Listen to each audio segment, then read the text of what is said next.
The countdown was on just a minute ago. It was. I just heard it. The voice of God. I didn't have my earpiece in. I'm like, where is that coming from? It is Facebook Live Friday. Brian Milam, Dave Baker with you as we take you into the weekend with a lot of sports. Certainly, UK basketball is tomorrow. We've got the NFC and AFC championship games. We will know who is going to the Super Bowl by the end of the weekend.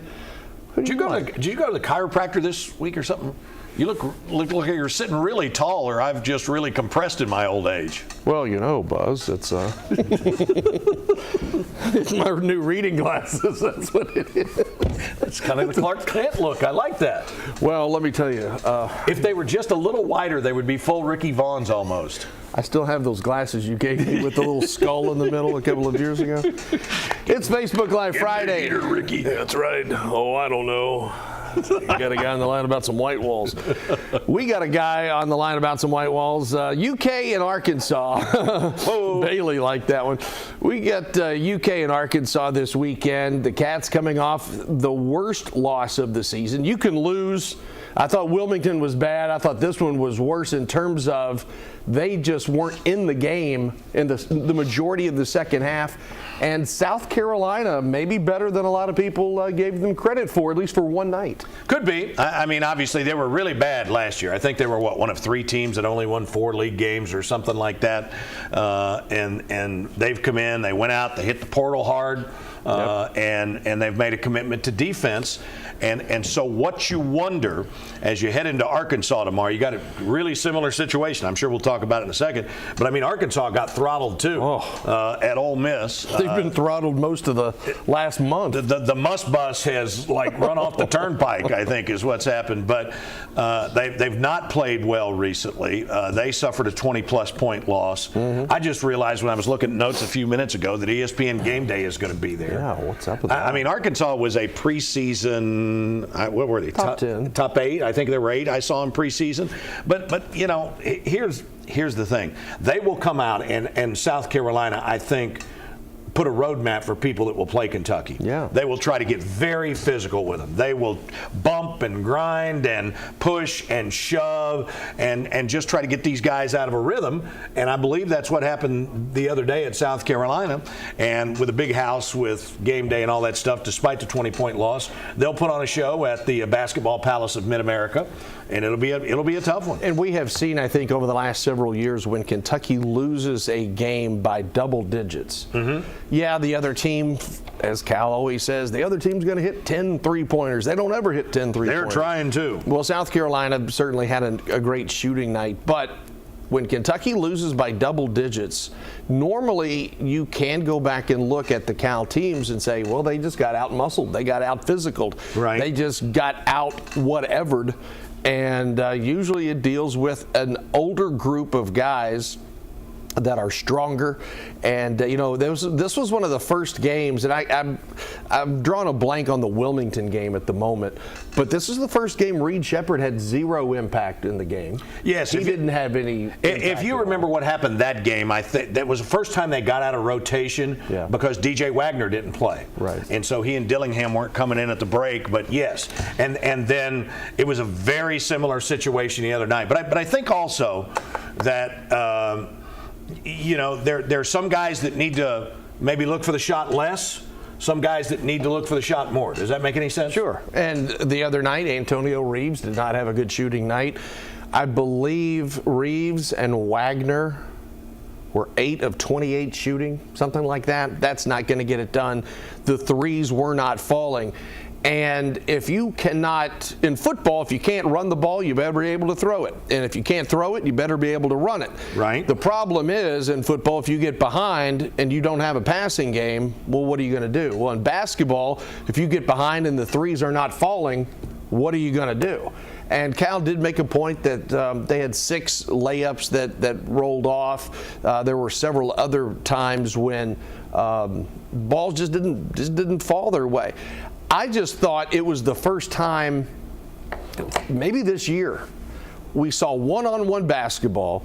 We saw guys trying to take over a portion of the game themselves, and it just did not fly. Justin Edwards I don't know where he was at. I don't know where. This isn't criticizing guys. No. It's just they got out of rhythm. But it affected everybody individually, because it would be Edwards on one play, then it'd be Wagner on the next possession, and there just was zero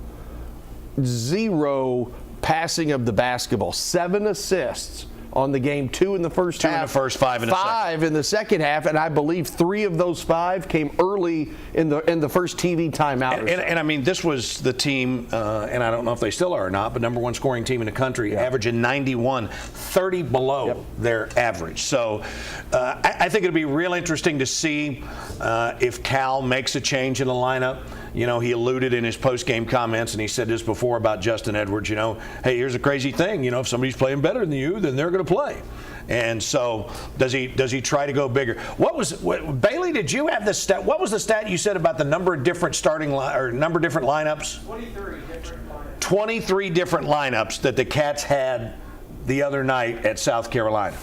I mean, now that's trying to find a hot hand, right? But obviously, if somebody's got it going, he's going to stick with them rather than standing pat. And Zavonimir was a non-factor in terms of he got dunked on twice. He was Nanamir. No, that too. Oh, look at that. He got dunked on twice. He did not, and I think after one game, people realize you got to get out on that guy. I don't care if he's 7'2" or not. If he's 20 feet from the basket, you don't leave him open. And so if you take that away, well, now you make him drive to the basket. Now, let's be honest, there's not many 7-footers who can take you off the dribble. I don't care who you are. There's not many of those guys that have that first step or two that can take you to the rim. So UK got bodied up. And something I want, you know, when you guys do your pregame show tomorrow and ask the experts that you talk to, I can't remember Trey Mitchell over the last few games being able to spot up the way he was in the first half of the season. Right. 3-pointers. Watching South Carolina, every time that he would be on that pick and roll, there was a guy who was up in his stuff. Sure. And now you take Trey Mitchell away. So now you've got so many avenues, but it looks like teams are starting to pick off one at a time. And then Reed doesn't have a good game. Dillingham and the guards did not have a good game. And you don't have a force inside. Bradshaw's getting better, but UK doesn't have that inside force at the moment to do what maybe Oscar did 2 years ago. Yeah, and you know what? That may be the whole key to this thing. Okay, don't let them run and be tough with them. Well, there are two things. I mean, the other thing is, you know, you talked about Bradshaw. He's obviously got incredible ability, but he certainly needs to find more stability. He needs to be more consistent. But the other thing that Cal said on his radio show Wednesday night was that he believed that Adu Thiero would be able to go tomorrow. Hope so. That would be the first game in 7 games. And the thing about it is he's grown so much. He's transformed his body. He brings a physical presence. If people try to body him up, which as I said before, I believe they will, he's the guy that can answer that. He's not a Jamal McGlure. He's not an intimidator like that, but he can certainly give it back as well as he can take it. Thiero last year, let's go back to last season for a second, when UK had the blue-white game in Pikeville. And we were there. That was the first time we really got to see UK in a somewhat competitive situation. Right. And Thiero was just, man, give me the ball, I'm going to show you something. Well, he was strong then. This year, sometimes that body transformation takes 2 years. Sure. Oh, my gosh. When we saw him 6 weeks ago, 2 months ago, you had to step back a second. Like, this guy got wide. And he's been gone. What's clicking over there? Is it? It's me. I'm rocking back and forth. Hey, he's rocking. He's rocking, kids. And he is stronger, but I wonder if, you know, the back, and that's where you noticed his strength was in his width of the shoulder. And I don't know, he may have hurt his back somehow and not been able to go, but he brings a level of toughness. Yes, Even though he's a quiet kid, he can mix it up. He's not afraid to mix it up. Now, it's hard to say that when somebody's missed 7 straight games, but what I'm saying is when he's healthy and he's on the court, you're 1,000% right. Who do you like in the Super Bowl? If obviously we've got the Chiefs and the Ravens on the AFC side, Lions and Niners on the NFC side. History says Chiefs and Niners. What does you say? I'm going Chiefs and Lions. I think they got a hot hand. I think Goff's still got a lot to prove.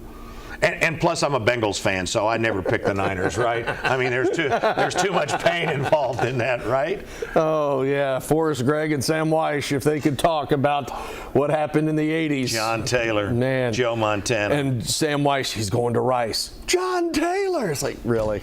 And John Taylor was lined up in the slot. He was lined up as a tight end on that play. I remember watching it in an office upstairs by myself and just. And yeah, the Bengals, boy, the Niners. That things cut deeper when you're younger. Oh, sure they do. And in the 80s, he was only 72 years old, and but he was younger, and I was younger, and I remember. I think of Niners, Bengals coming close twice. Joe Montana said, I mean, last year it was a great game in the AFC Championship, right? So you don't. It was. Wow, that'd be great to win that one, right? But it's not like John Taylor. He had a funny moment. A couple of when the Bills had their game snowed out on Sunday. Yes. CBS had to show a game to fill the. So they showed the AFC Championship last year. I didn't watch a second of it. And they showed that, and someone that we converse with on a daily basis said, "Hey, but they're showing the Bengals," and I said, "The Bengals lost that game." The reply, "Oh." Now, had they shown it from a couple of years ago, all right, it'd have been a different story. That would be like all the different times during the NCAA tournament that you see the Christian Laettner play. And this March, you're going to see the Christian Laettner play again because it is arguably the biggest play in NCAA tournament history. Oh, I think it absolutely. Other than the Villanova shot to win it, it is the biggest play. And people honestly will call the TV station here. They'll call the station in Hazard. They will call why do you guys show that? You guys, like we want to show it, right? That was the first time in my life I felt sick at my stomach. When UK lost, I was supposed to go out on a date my senior year of high school, going out and just grab something to eat. I dropped to my knees. And my date that night, she goes, "Well, I'm just going to go home." Yep. All because of Christian Laettner. Wow. Yeah. Is he still living over in Louisville? Didn't he live over in Louisville for a while? I don't know, but Christian Laettner used to come to Cave Run Lake and fish. Yes. It's like, who's this 7-foot guy in a boat in the middle of Cave Run Lake? And wisely, he did not announce his presence with authority because, accidents happen every day. The only time I ever had a feeling like that would have been in 12 when Kentucky and Louisville met again in the Final Four. Yeah. And they had handled them in the regular season. And I just remember doing that pregame show. And I just had, I'm just sitting out there going, oh, God. If they don't win this game, we will never hear the end of this. We will never hear the end of this. And it was a great game. Yeah. And it was just like you couldn't celebrate the game because of how good it was, because of the pit in your stomach that you knew you would just hear it ad nauseum. Pitino, rarely in his career does he get excited. You'll see a shot go in and you'll see him clap. But if you remember when U of L either took the lead or tied the game, and he was like, 3. There's a fist pump. And he did that fist pump, and I thought, this ain't no game. This ain't just another game. I don't think he did any fist pump or anything during the Duke game. No, but he did that fist pump, and you knew, oh boy, if he was to win. He didn't do the fist pump, but whenever he got thrown out, he always do that thing.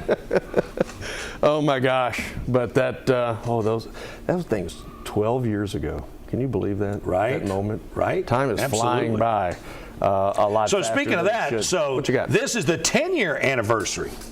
In 13-14, Arkansas beat Kentucky twice. They were both overtime wins. Mm-hmm. And the one in Fayetteville was what Arkansas calls Michael Quall's game-winning dunk. Walk on air. That was awesome. Walk on air is what they call it. I was with my buddy Louie. We were watching that at a hotel, at the hotel bar, and everybody's surrounding. And you could see the ball come off, and there was nobody blocking him out. And when that dunk beats the horn by 2/10 of a second, I thought that may be the greatest regular season win Arkansas has ever had. Just the way it ended. Yeah, you beat Kentucky at home, but you do it on a walk-off hammer Oh my gosh, that was. I was an awesome not moment. in Philadelphia. I was back here at the station. But the best game I ever saw in person, regular season game, was Arkansas at Kentucky. It was on Super Bowl Sunday.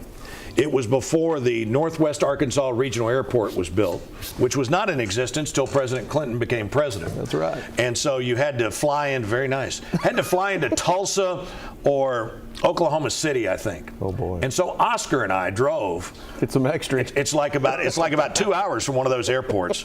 And it was before they had a day full of Super Bowl stuff, right? Yeah. They didn't start the pregame show till like 4 o'clock. And this was the intro to it. And it was an unbelievable game. I think it was like 96, 94, something like that. So we're sitting right here at midcourt, and free throw line down to the left, Scotty Thurman just raises up and just buries a 15-foot jump shot to win it. And that crowd was just massive. It was a great back-and-forth game. In your career, now we're going to span 4 decades in about 1 minute right now. Dun, dun, dun. Is the UK-Arkansas rivalry of the mid-'90s the best UK basketball rivalry? Yes, I think so. In a small span of years, not talking about longevity here. Yes. Was that 93 to 97, 98? Yes. Was that the best run that UK has had in any? Sure, absolutely. You know, they go Final Four champion 96, 97, 98, obviously. But when Arkansas first came into the league, they came in 92 with South Carolina, right? Correct. And they had it rolling. You know, it was rolling with Nolan. So you had this guy come in the cowboy boots and everything. And, you know, Nolan liked to play with that chip on his shoulder, like he wasn't getting respect and everybody respected him. Of course, that was before all the TV timeouts. And that's why 40 minutes of hell worked. That's right. That's exactly right. Because they could go ahead and they could just crush people. So he and Pitino yucked it up. Pitino came out in a pair of boots one night at Rupp Arena. But they played some incredible games. They had great athletes. You know, Kentucky had all those guys. You had Corliss Williamson and Scotty Thurman and so many of those guys. Todd Day, Lee Mayberry. Oh, my gosh, right? Or as Ralph Hacker would say, and you have Big Nasty.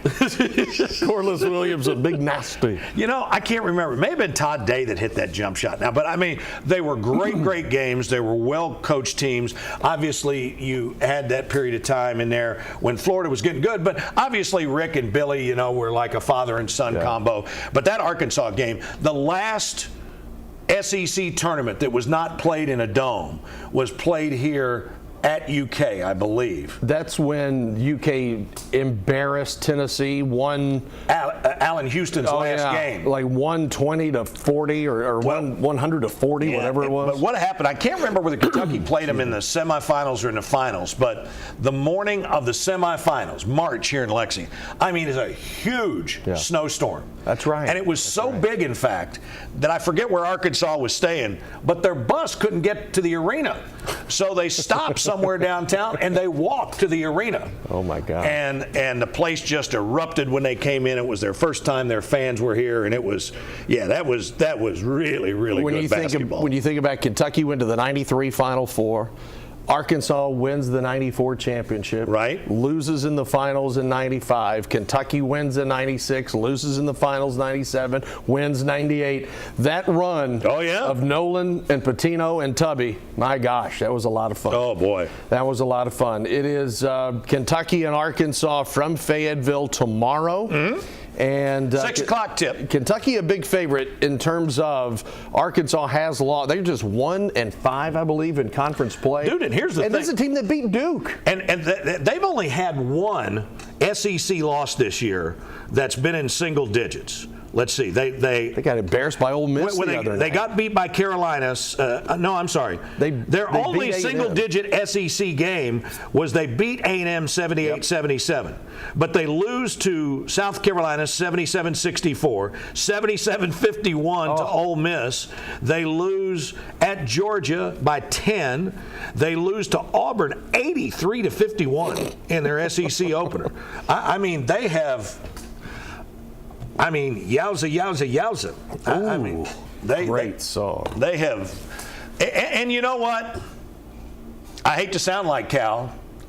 College game day, coming off a 20-point loss, Saturday in Fayetteville, ESPN.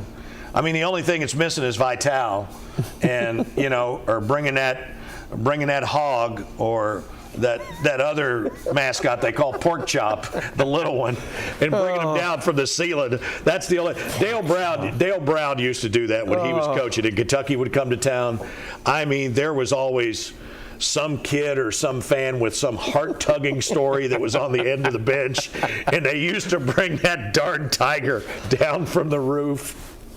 I mean, it was a circus. You say Pork Chop, I think of Pork Chop Cash, the old wrestler from back in the Memphis days.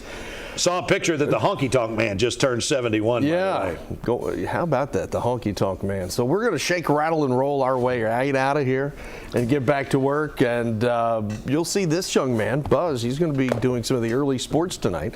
And happy to help, my fellow man. We'll have game time tonight. We don't have really major matchups tonight, but we will have highlights tonight at 11 o'clock on Game Time, and get you ready for UK and Arkansas. And we're to the point in the season. We don't know what the exact date is, but we're probably a couple of weeks away from setting the brackets for the Sweet 16. Jacksonville, Jimmy. I tell you what. I tell you, from Allen to Jacksonville, we got you covered. That'll do it for Facebook Live. And to my man Jim Frazier, good night wherever you may be. See you next time.